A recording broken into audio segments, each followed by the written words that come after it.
মোৰ এই মিনি ব্লগটোলৈ সকলোকে নমস্কাৰ জনাইছোঁ। আজি আপোনালোকক দেখুৱাম আমাৰ মামাহঁতে বনোৱা ঘৰটো। এয়া আমাৰ মামাহঁতে বনোৱা ঘৰটোৰ গোটেইখিনি কাম হোৱা নাই, কাম চলি আছে।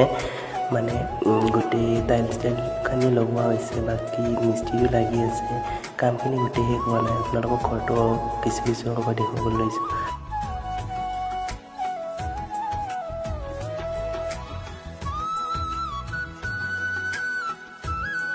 আৰু এইখিনিয়ে হৈছে আমাৰ আগফালৰ পৰিৱেশটো। আৰু এতিয়া ভিতৰলৈ যাই আপোনালোকক দেখুৱাই আছোঁ। এয়া ভিতৰৰ ছাইডটো মানে 5টা ৰুম আছে ইয়াত। এই এটা ৰুমটো আপোনালোকক দেখুৱাই আছোঁ কেনে হৈছে বাৰু আপোনালোক ক'বচোন। কাম চলি আছে, গোটেই কামখিনি শেষ হোৱা নাই, তাৰ মাজতেও অলপ দেখুৱাবলৈ চেষ্টা কৰিছোঁ আপোনালোকক।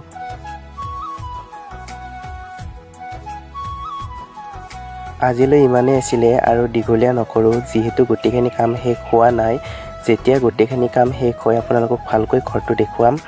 তো ইমানেই আছিলে। যদি ভিডিঅ'টো চাই ভাল লাগিলে এটা লাইক কমেণ্ট কৰিবলৈ নাপাহৰিব, লগতে চেনেলটো ছাবস্ক্ৰাইব কৰি দিব।